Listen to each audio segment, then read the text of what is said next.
بسم الله الرحمن الرحيم. الفاتحة إلى روح حبيبنا وشفيعنا سيدنا رسول الله صلى الله عليه وسلم وآله وأصحابه وأزواجه وإخوانه من الأنبياء والمرسلين، ثم إلى أرواح مشايخنا ولآبائنا وأمهاتنا ولمن له حق علينا، خصوصا مؤلف هذا الكتاب أو جامع هذه الأحاديث الإمام النووي، بأن الله يغفر لهم ويرحمهم ويعلي درجاتهم في الجنة وينفعنا بأسرارهم وأنوارهم وعلومهم وبركاتهم في الدين والدنيا والآخرة بسر الفاتحة. أعوذ بالله من الشيطان الرجيم. بسم الله الرحمن الرحيم. الحمد لله رب العالمين الرحمن الرحيم مالك يوم الدين، إياك نعبد وإياك نستعين، اهدنا الصراط المستقيم صراط الذين أنعمت عليهم غير المغضوب عليهم ولا الضالين آمين. بسم الله الرحمن الرحيم.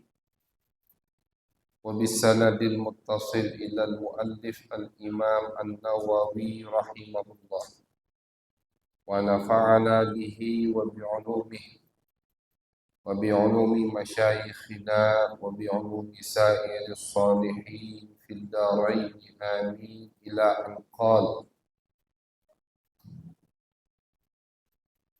وروينا في صحيح مسلم عن أبي مالك الأشعري رضي الله عنه قال: قال رسول الله صلى الله عليه وسلم: الطهور شطر الإيمان، والحمد لله تملأ الميزان، وسبحان الله والحمد لله تملأان أو تملأ ما بين السماوات والأرض. وروينا فيه أيضا عن جويرية أم المؤمنين رضي الله عنها أن النبي صلى الله عليه وسلم خرج من عندها بكرة حين صلى الصبح وهي في مسجدها، ثم رجع بعد أن أضحى وهي جالسة، فقال: ما زلت على الحال التي فارقتك عليها؟ قالت: نعم.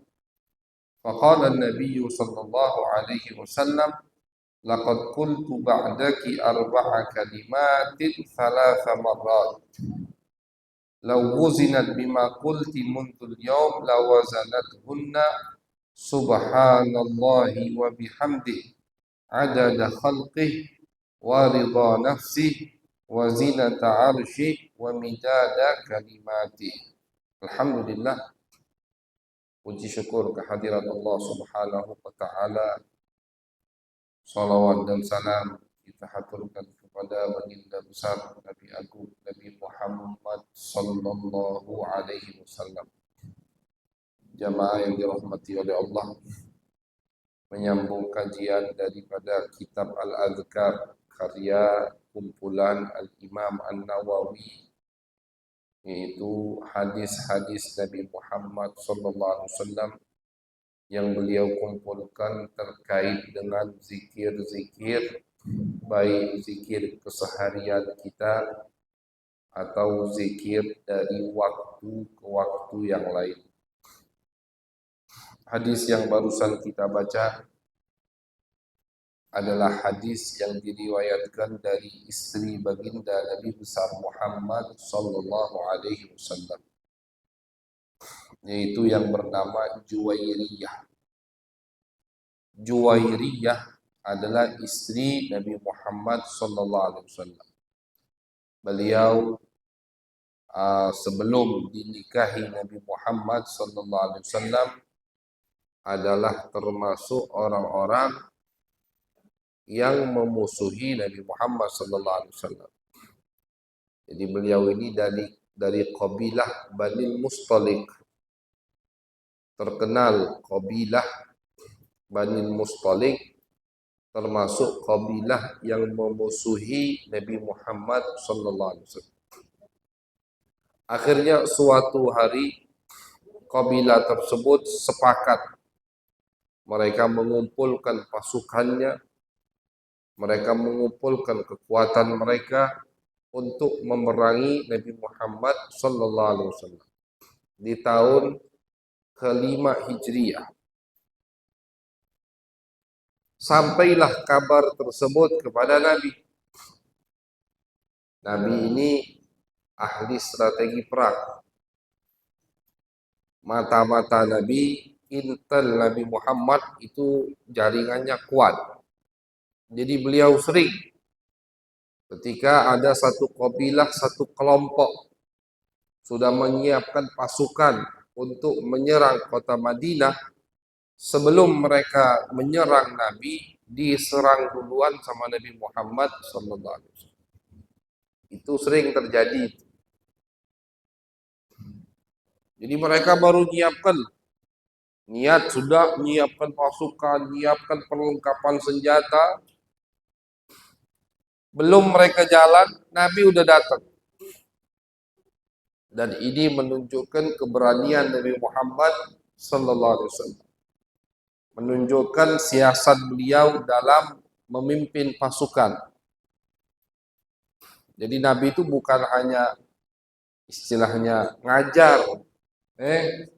Nabi kita itu sempurna, bukan hanya ngajar, bukan hanya paham ayat suci Al-Quran, tapi Nabi kita juga paham bagaimana mengatur strategi perang. Dan beliau ketika keluar dari kota Madinah ingin menyerang satu tempat, sahabat pun tidak dikasih tahu sama Nabi siapa yang akan diserang oleh Nabi Muhammad. Jadi sahabat itu tiap keluar jihad bersama Nabi Muhammad SAW, mereka nggak tahu ini kita mau kemana. Kata Nabi, pokoknya kita metu, kita jihad. Mereka ada cerudian, sahabat itu ada cerudian sama Nabi. Nanya kemana, jauh dah, sarung dah, Pokoknya Nabi ngajak metu. Kalau Nabi jihad, ayo jihad. Tanpa mereka tahu siapa musuh mereka. Dan ketika keluar dari Madinah, Nabi tidak langsung mengarah tempat yang akan beliau tuju. Misalkan tempat yang Nabi bakal tuju ke arah timur. Nabi keluar dari kota Madinah, jalan dulu ke arah barat atau ke selatan dulu. Untuk apa ini tujuannya? Untuk ngelakui musuh. Kan di Madinah banyak munafik. Allah katakan di dalam Al-Quran, wa min ahlil madinati maradu ala nifaq la ta'lamuhum. Nanti Nabi sebelum meninggal baru beliau tahu semua siapa munafik. Sebelumnya beliau udah tahu siapa munafik, mungkin yang di samping beliau orang munafik. Ada tanda-tandanya, cuman tidak semua Nabi tahu. Jadi Nabi untuk melakui musuh, biar tidak diketahui tujuan beliau kemana, setiap beliau ingin memerangi satu kelompok, beliau keluar arahnya ke selatan, padahal yang dituju ke barat, misalkan. Udah jalan setengah hari, misalkan, dari kota Madinah. Atau kata Nabi, kita muter balik. Jadi udah jalan, udah meninggalkan Madinah setengah atau satu hari, berarti udah murni. Yang bersama Nabi itu murni sahabat, karena munafik tidak bakal mau ikut jihad sama Nabi Muhammad SAW. Munafik itu belum mulai jihad, udah nyiapkan alasan. Nyiapkan alasan, izin inilah, izin itulah. Jadi tidak mungkin munafik ikut keluar dari Madinah bersama Nabi Muhammad sallallahu alaihi wasallam. Setelah satu hari perjalanan, baru Nabi mengatakan kepada sahabat, tujuan kita misalkan Banil Mustalik. Kita akan memerangi Banil Mustalik, itu tujuan kita, kita ke sana. Nah, begitu. Sehingga ketika Nabi datang ke satu kabilah yang ingin memerangi Nabi Muhammad, mereka kaget, tahu-tahu Nabi udah ada di hadapan mereka. Dan ini masyarul hadirin, tujuannya kata ulama bukan Nabi ingin membasmi musuh Nabi atau Nabi suka dengan pertumpahan darah, bukan, tapi tujuan Nabi selalu mengagetkan musuh-musuh Nabi Muhammad SAW tidak lain adalah agar tidak terjadi peperangan. Jadi musuh Nabi ini belum siap, musuh Nabi ini masih dalam keadaan yang tidak siap, tiba-tiba datang Nabi. Nabi udah siap. Nabi udah siap. Jadi bayangkan orang yang belum siap udah dihadang oleh Nabi yang sudah siap. Apa pilihan mereka? Akhirnya tidak mau perang. Kemungkinan mereka kabur, banyak terjadi seperti itu. Ketika dengar Nabi udah dekat, mereka belum siap, kabur semua. Kemungkinan kedua, mereka masuk ke dalam agama Islam. Kemungkinan ketiga, mereka patuh dengan Nabi, masuk dalam perlindungan Nabi Muhammad SAW, bayar pajak tiap tahun ke Nabi, tapi tujuan Nabi bukan untuk memungut pajak. Tujuan Nabi Muhammad SAW yang penting mereka itu bergaul, berbaur dengan muslimin yang ada di Madinah. Ketika satu kabilah sudah berada di bawah naungan Nabi Muhammad SAW, dengan kata lain yang sering kita dengar, kafir dhimmi. Kafir dhimmi itu mereka masih kafir, tapi mereka dilindungi sama Nabi Muhammad SAW. Bebas, mereka mau ke Madinah, mereka mau tinggal di Madinah, mereka mau jual beli bebas. Cuman mereka masih kafir. Mereka mau ibadah menurut keyakinan mereka bebas. Cuman mereka tidak boleh memerangi Nabi Muhammad, tidak boleh khianat kepada Nabi Muhammad, dan harus bayar pajak tiap tahun. Yang penting nyawa mereka terselamatkan. Itu yang diinginkan oleh Nabi Muhammad SAW. Jadi Nabi bukan haus darah, Nabi bukan suka membasmi orang, tidak. Tapi Nabi ketika mengagetkan setiap musuh yang duluan ingin menyerang Nabi Muhammad SAW, yaitu tadi Nabi pengen mereka itu paling tidak jadi kafir dhimmi sebelum mereka jadi muslim. Ketika kafir dhimmi berbaur dengan muslimin, banyak dari mereka yang masuk Islam. Ketika mereka sudah dekat dengan orang-orang muslim, sahabat Nabi Muhammad, dekat dengan Nabi, melihat akhlak Nabi Muhammad, melihat akhlak sahabat Nabi Muhammad, yang tadinya mereka benci dengan Islam, jadi muslim. Karena rata-rata orang yang tidak mau masuk Islam itu tidak tahu hakikat Islam. Rata-rata orang yang benci dengan Islam itu nggak tahu hakikat Islam. Yang tidak mau iman dengan Nabi Muhammad tidak tahu tentang Nabi Muhammad. Makanya syarat agar kita imannya kuat kepada Allah, imannya kuat kepada Nabi Muhammad, harus makin mengenal Nabi Muhammad. Kalau kita kenal Nabi cuman sebatas nama beliau, tempat lahir, tempat tinggal, tempat meninggal, wassalam, itu iman sama Nabi tidak sekuat orang yang tahu sejarah Nabi, tahu sifat Nabi, tahu akhlak Nabi. Lain. Oleh karena itu, Nabi pengen mereka kafir dhimmi dulu sebelum mereka ke depannya masuk ke dalam agama Islam. Banyak itu terjadi di dalam peperangan beliau. Jadi peperangan beliau bukan ingin membumi hanguskan musuh Nabi, tapi ingin menyelamatkan umat-umat daripada yang tidak iman kepada Nabi besar Muhammad sallallahu alaihi wasallam. Nah ini kabilah Bani Mustalik termasuk kabilah yang memusuhi Nabi Muhammad, ingin memerangi Nabi Muhammad sallallahu alaihi wasallam. Akhirnya sebelum mereka memerangi Nabi Muhammad sallallahu alaihi wasallam sudah didatangi dulu sama Nabi. Terjadi peperangan karena kabilah Bani Mustalik sudah punya persiapan yang lengkap. Walaupun Nabi datang, mereka sudah siap dan terjadi peperangan. Cuman setiap peperangan Nabi pasti dimenangkan oleh Allah Subhanahu wa taala. Menang Nabi. Yang terbunuh dari kabilah Bani Mustalik terbunuh. Yang tertawan, banyak yang ditawan. Ratusan orang yang ditawan. Lebih dari kurang lebih 500 orang yang ditawan sama Nabi Muhammad SAW. Ini termasuk kabilah besar Bani Mustalik. Sudah ditawan sama Nabi, dibawa ke Madinah. Tawanan perang termasuk daripada rampasan perang. Rampasan perang dibagi ke siapa? Ke orang-orang yang hadir ikut jihad bersama Nabi Muhammad SAW. 500 orang.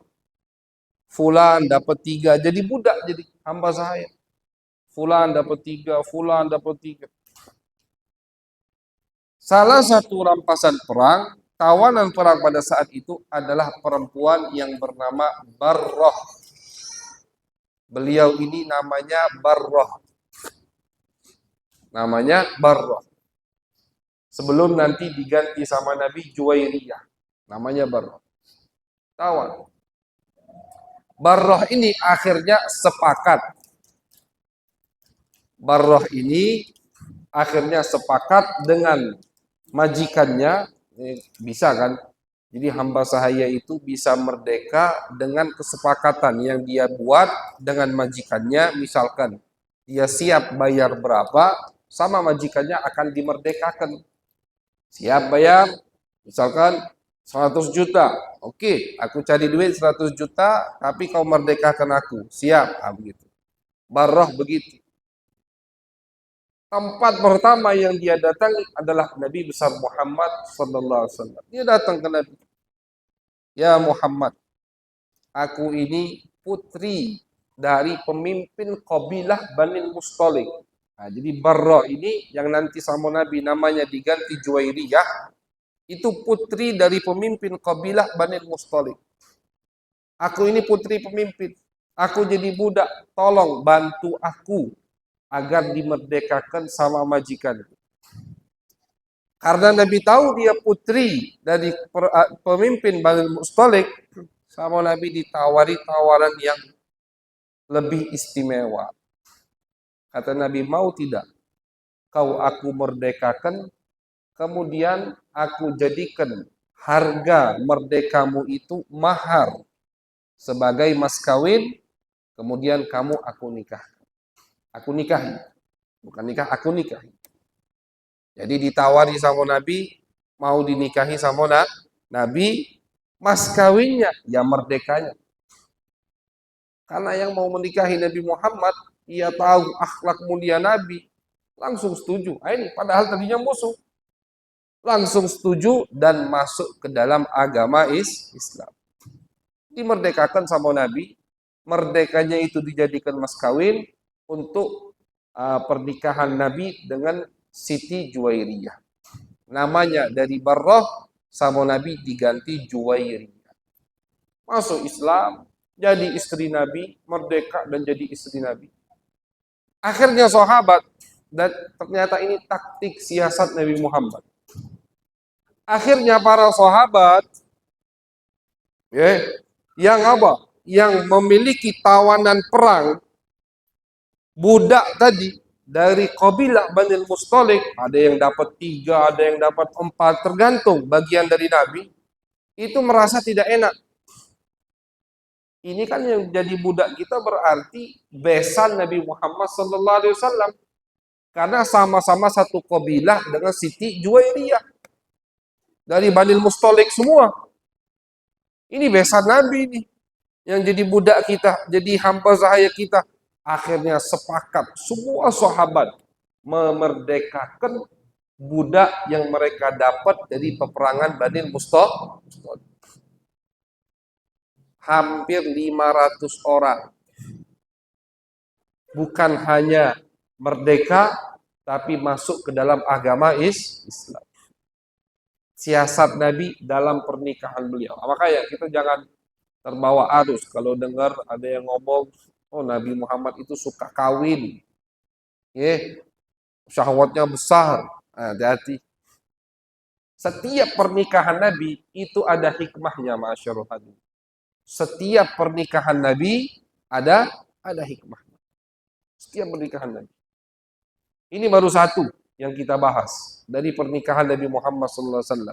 Hikmahnya 500 orang, hampir 500 orang dari kabilah Banil Mustaliq masuk ke dalam agama. Sahabat depan Nabi semua sepakat, ya Rasulullah, yang kami dapatkan budak, hamba sahaya, tawanan perang dari Banil Mustaliq, kami merdekakan. Karena kami nggak sanggup hati. Ada budak kami, hamba sahaya kami, statusnya besan Nabi Muhammad Sallallahu Alaihi Wasallam. Nah, ini Siti Juwairiyah, istri perempuan yang solihah dari istri Nabi besar Muhammad SAW. Berkat dia masuk Islam, menikah dengan Nabi, akhirnya semua kabilahnya dimerdekakan oleh sahabat dan masuk ke dalam agama Islam. Begitu luar biasa. Siti Juwairiyah ini mengatakan, satu hari aku lagi duduk habis sholat subuh. Waktu itu Nabi Muhammad SAW lagi nginap di rumah aku. Karena Nabi kan istrinya yang masih hidup ketika beliau wafat 9 orang. Tiap malam digilir sama Nabi. Satu malam pertama di Fulanah, Siti Aisyah, malam kedua Siti Hafsah, keliling. Adil beliau. Nah, waktu itu lagi di malam di rumah Siti Juwairiyah. Habis sholat subuh, Nabi pergi. Ketika Nabi keluar dari rumah Siti Juwairiyah, lagi duduk fi masjidiha. Masjidiha ini bukan di masjidnya, maksudnya di tempat sholatnya. Biasa kadang di rumah kita menyiapkan satu tempat untuk sholat, itu bisa dikatakan masjid. Jadi masjid itu bukan hanya bangunan yang kita duduki ini masjid. Masjid itu bisa juga di rumah tempat kita sholat, kita katakan masjid. Karena arti asli dari masjid adalah tempat sujud. Masjid itu artinya tempat sujud. Tempat sholat ya tempat sujud. Di mana di rumah ada setiap orang. Siti Juwairiyah juga ada. Siti Juwairiyah lagi duduk di masjidnya, di tempat sholatnya, zikir. Habis sholat subuh, Nabi keluar. Habis itu, thumma raja'a ba'da an adha wa hiya jalisah. Ketika masuk waktu duha, Nabi pulang, balik lagi ke rumah Siti Juwairiyah. Siti Juwairiyah masih duduk di masjidnya. Masih zikir di tempat sholatnya tadi. Akhirnya kata Nabi Muhammad SAW, ya Juwairiyah, ma zilti alal hal allati faraqtuki alaiha. Apakah dari tadi ini kau duduk, kata Nabi, wahai Juwairiyah. Dari subuh tadi sampai sekarang kau duduk? Qalat na'am. Kata Siti Juwairiyah, ya Rasulullah. Dari subuh tadi aku duduk sampai waktu duha. Ini nunjukkan istri-istri Nabi juga ahli ibadah. Nunjukkan istri-istri Nabi Muhammad SAW ahli ibadah. Dari subuh tadi sampai duha sekarang aku masih duduk di sini ya Rasulullah. Apa jawab Nabi? Ya Juwairiyah, kata Nabi. Ini Nabi ngajarkan zikir ke Siti Juwairiyah. Aku tadi habis sholat subuh mengucapkan zikir sebanyak 3 kali. Hanya 4 kalimat. 4 kalimat sebanyak 3 kali aku ucapkan. Yang mana pahalanya itu kalau dibandingkan dengan pahala kamu berzikir dari tadi subuh sampai sekarang, itu sama, kata Nabi. Siti Juwairiyah zikir iktikaf di tempat ibadahnya dari habis subuh sampai masuk waktu duha. Itu kan berapa jam? Ya, dari subuh sampai masuk waktu duha. Kata Nabi, aku tadi sudah mengucapkan 4 kalimat sebanyak 3 kali, yang mana kalau dibandingkan dengan pahala zikirmu, iktikafmu itu sama. Kau duduk 2 jam misalkan, sampai masuk waktu duha, atau 3 jam. Kata Nabi, aku cuma mengucapkan 4 kalimat, 3 kali aku ulangi, sama pahalanya. Jadi mau diajari sama Nabi Muhammad SAW, ini bukan Nabi ngajari kita bukan untuk tidak lama berzikir, bukan. Ya. Tapi memang Nabi itu, syariat Islam selalu ngajari kita, memberikan kita ibadah-ibadah yang sedikit durasinya, pendek durasinya, tapi besar pahalanya. Makanya dalam beribadah harus pintar-pintar, harus cari yang mana yang banyak pahalanya. Jangan sembarangan. Makanya kata ulama, cara biar kita cepat dapat pahala yang banyak tapi amalnya tidak terlalu susah, ikuti sunnah Nabi Muhammad Sallallahu Alaihi Wasallam. Ibadahnya tidak banyak, tidak capek, durasinya tidak lama, tapi pahalanya banyak. Apa kata Nabi? Zikir tersebut, ya, jadi ini bukan Nabi tidak menganjurkan kita zikir habis subuh sampai masuk waktu isyraq, tidak. Di hadis lain Nabi mengatakan, barang siapa yang zikir habis sholat subuh, kemudian dia tidak bangun dari tempat sholatnya sampai masuk waktu isyraq, maka dia seperti haji umroh, kata Nabi. Itu kan ada pahalanya. Kita habis subuh zikir, habis sholat subuh zikir, di tempat kita sholat pula, tidak bangun, zikir dengan zikir atau dengan majlis taklim habis subuh sampai masuk waktu isyraq, kita sholat 2 rakaat, kata Nabi, itu seperti pahala haji umroh yang sempurna. Kalau sekarang subuh itu jam 4:30 lewat, istarolah sholat subuh jam 5. Isyraq itu sekarang jam 6:05 udah masuk isyraq sebenarnya. Jadi 1 jam. Durasi waktu 1 jam, sholat subuh, zikir, kemudian sebagian masjid lanjutkan majelis taklim sampai isyraq.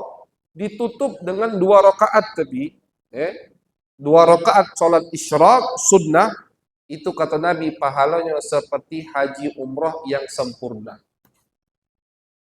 Sejam ibadah pahalanya macam pergi haji, pergi umroh. Itu dalam syariat Islam begitu memang. Banyak amal ibadah yang tidak terlalu panjang waktunya, tapi pahalanya begitu besar dari Allah Subhanahu wa ta'ala. Ini salah satunya. Kata Nabi, wahai Juwairiyah, kalau kau nyebutkan zikir ini cukup menandingi semua tadi zikir yang kau baca. Apa zikir tersebut? 4 kalimat kata Nabi. Subhanallahi wa bihamdih adada khalqih wa ridha nafsih wa zinata arsyih wa midada kalimatih. Subhanallahi wa bihamdihi adada khalqihi wa ridha nafsihi wa zinata arsyihi wa midada kalimatih. Subhanallahi wa bihamdihi adada khalqihi wa ridha nafsihi wa zinata arsyihi wa midada kalimat. 3 kali. Ini pahalanya macam zikir dari habis subuh sampai waktu duha, kata Nabi. Ini hadis diriwayatkan oleh Imam Muslim, hadis sahih, nisbatnya kepada Nabi Muhammad sallallahu alaihi wasallam. Jadi dan ini semua apa? Dikumpulkan sama ulama kita. Ini baru siko. Baru siko yang kita baca hadis dari Nabi, zikir yang begitu luar biasa. Banyak lagi masih. Kalau kita nak baca siko-siko hadis Nabi, kapan selesainya? Makanya kenapa ulama nganjurkan kita baca misalkan rotib haddad, rotib atos, atau ada rotib samad, ada wirdul latif. Itu mereka ulama ngumpulkan dari kitab-kitab seperti ini. Zikir subhanallah wa bihamdih adada khalqi wa ridha nafsi wa zinata arsy wa bidada kalimati, itu ada di Wirdul Latif, kumpulan Al-Imam Al-Habib Abdullah bin Alawi Al-Haddad. Ada, beliau tulis di situ, beliau masukkan, dibaca habis subuh sama sebelum maghrib kalau ada waktu. Kalau cuma bisa sekali habis subuh dibaca. Wirdul Latif, kumpulan zikir yang pendek-pendek. Sumbernya semua hadis Nabi. Jadi kalau kita baca wirid itu udah kayak kita udah ngamalkan isi Al-Azkar ini. Tapi kalau kita siko, nah kita kumpuli, kemudian dengar siko lagi, nah gitu kan kelamuan. Kapan ngamalkannya? Kalau kita baca wirid ulama yang udah dikumpulkan sama ulama, ulama yang terpercaya, yang udah dari berabad-abad dibaca kumpulan mereka, tak capek gitu. Mereka yang capek ngumpulkan, kita tinggal nikmati. Nah, jadi wirid yang sebentar, seperempat jam, dah sampai, tapi pahalanya luar biasa dari Allah Subhanahu wa Ta'ala. Jadi memang di dalam syariat Islam itu banyak sekali. Ini termasuk kelebihan untuk umat baginda Nabi besar Muhammad sallallahu alaihi wasallam, bahwasanya banyak ibadah-ibadah yang simple, yang tidak capek, tidak terlalu lama durasi waktunya, tapi pahalanya berlipat-lipat dari Allah Subhanahu wa Ta'ala. Ini termasuk kelebihan khususiyah untuk umat baginda Nabi besar Muhammad sallallahu alaihi wasallam. Mudah-mudahan kita bisa mengamalkan apa yang kita dengarkan dan kita bisa mengambil kelebihan yang Allah berikan untuk kita, sehingga insya Allah kelak di hari kiamat kita mendapatkan amal ibadah kita banyak dan menumpuk, sehingga masuk surganya Allah Subhanahu wa Ta'ala. Amin ya rabbal alamin. Allahumma aghnina bil ilm wa zayyinna bil hilm wa akrimna bit taqwa wa jammilna bil afiyah. Allahumma ij'al jam'ana hadha jam'an marhuma wa tafarruqana min ba'dihi tafarruqan ma'suma wa la taj'al fina wa la ma'ana wa la ilayna syaqiyan wa la mahruma. Rabbana taqabbal minna innaka antas sami'ul alim wa tub 'alaina innaka antat tawwabur rahim. Sallallahu ala sayyidina Muhammadin wa ala alihi wa sahbihi wa baraka wa sallam. Walhamdulillahi rabbil alamin.